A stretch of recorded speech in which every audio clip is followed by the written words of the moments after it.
Another day, guys. Welcome to another video. Today is kind of special. We have, well, kind of the final stretch on the 4Runner now. I went ahead and bought myself an engine, and Austin, he's gonna help me take the engine that's out, that's in the 4Runner right now. He's gonna help me take that out so that we can go pick up the other engine, take everything that this engine has, like the intake, the valve covers, the timing cover, alternator, airbox filter cover, throttle, intake runners, everything. We're gonna take all of the parts that we don't need out of here, and then we're going to go pick up the new engine, and then hopefully put everything back in. So we are gonna go get an engine lift later on this next week, and then we're gonna do all of that awesome good stuff. So it is getting a little bit chillier here in Vegas, so got a long sleeve on, and it's actually a uniform that I went to school with, so it's coming handy, because some of the stuff, if you're working on cars, guys, just letting you know, you get dirty. I don't know if you guys know that. Super big surprise there, but you get dirty. I don't like to work on cars with good clothes on, because then I just ruin them. So what I like to do is I like to have these old uniforms around so that I can work in them, and it just makes it a lot easier to get stuff done without destroying most of my clothes, because I don't have that many clothes to begin with. So I'm gonna grab my gloves, going to put the camera down, and we're gonna get started. Now let's get going. So let's do this.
Little update for you guys. So I got the 4 bolts off the engine like you guys saw in the last clip, as well as I'm trying to get the engine mounts off. 2 bolts on either side. I got 2 of them off. I'm trying to get the next 2 off, and I have no idea where I put those engine mount bolts. They're right here. Okay. Yeah, that's what happens to me. I'll put the bolts somewhere, and then I'll totally forget where I put them. Next, what I'm going to do is I'm just take the engine mounts off, and then I'm going to try to see if I can get the separation from the transmission to the engine. I'm going to see if I can pull that off. As of right now, I just have to take the engine mounts off, and then this engine should be free to come out. I'm going to take the oil out, because then it'll just be a lot easier to lift, because the engine won't have any oil in it.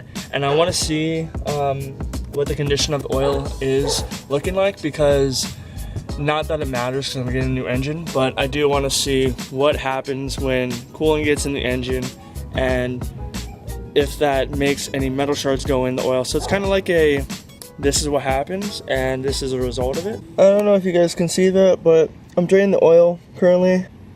It isn't looking good, guys. There was a lot of coolant that came out of the oil pan, like I'm talking.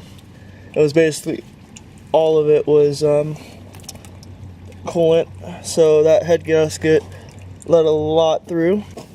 That little valve right there was closed, so it wasn't able to, the air wasn't able to escape. So this is what's happening with the situation of the 4Runner as of right now. The engine is completely blown. I don't know if I've said this in a previous clip, so I'm going to say it now. The connecting rod to the piston head is bent.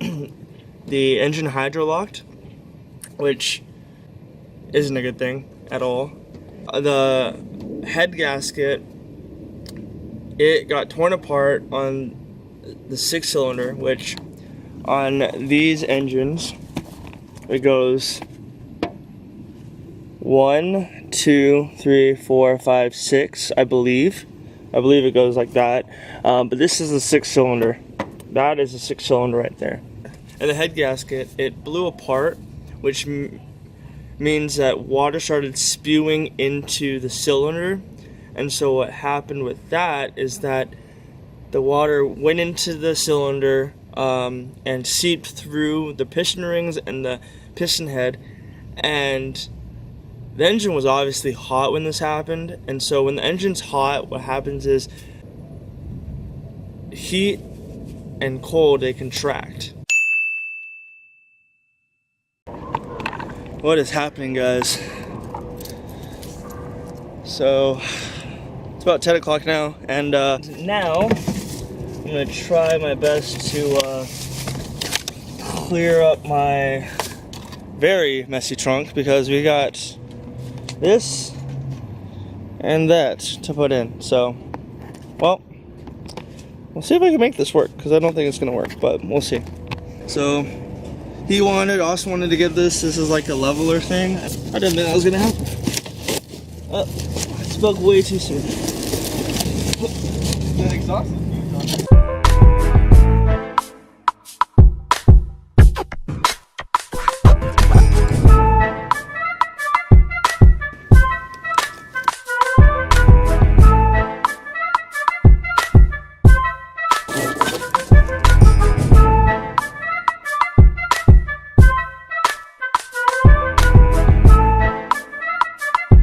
Over here,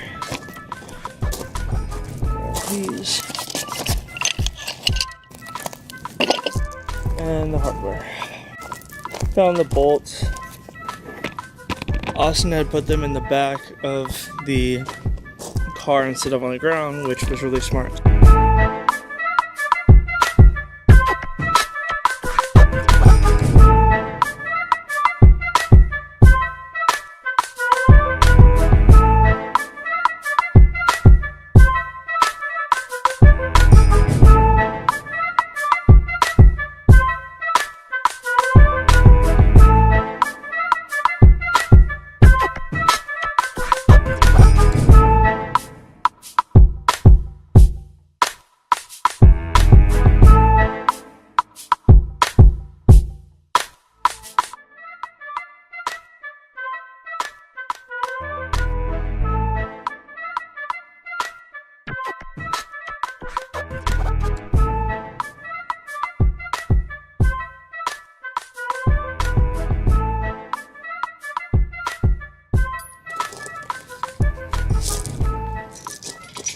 Still haven't put the legs in all the way, so it is kind of shaky still, but seems like it's gonna be sturdy. Once I put those leg supports in, it'll work out good. So the tools I needed for this were 14 millimeters for all the bolts. I'd recommend getting a drill and a socket, and then getting a wrench as well.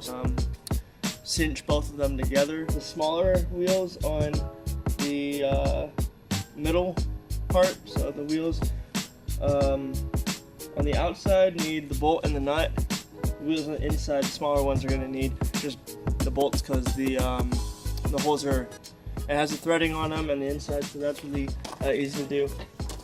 These bigger bolts though, I had to use a 27 for the biggest ones. If you look over here, 27 goes to this nut right here. 2 goes to the bottoms of that one as well as that one over there. These ones. So all of the bottom ones were a 22. This bolt was the only one that had the 27, and then the majority of the other bolts were a 24. So this one was a 24, this one was 24, and this one was a 24. We are having a steady build on the 4Runner. It's coming along. Everything goes as planned. Still got a lot planned for it. Still got a lot of stuff to do. We're gonna get a car running, and that's the goal. So thank you guys for watching. Don't forget, like and subscribe on the channel. Appreciate that. That'd be cool. I'd be super stoked if you guys did that. And we're just gonna keep slowly progressing towards getting the car done. So let's do this. Thank you guys so much for watching again. Always stay positive, guys, and stay true in who you are. Shoots!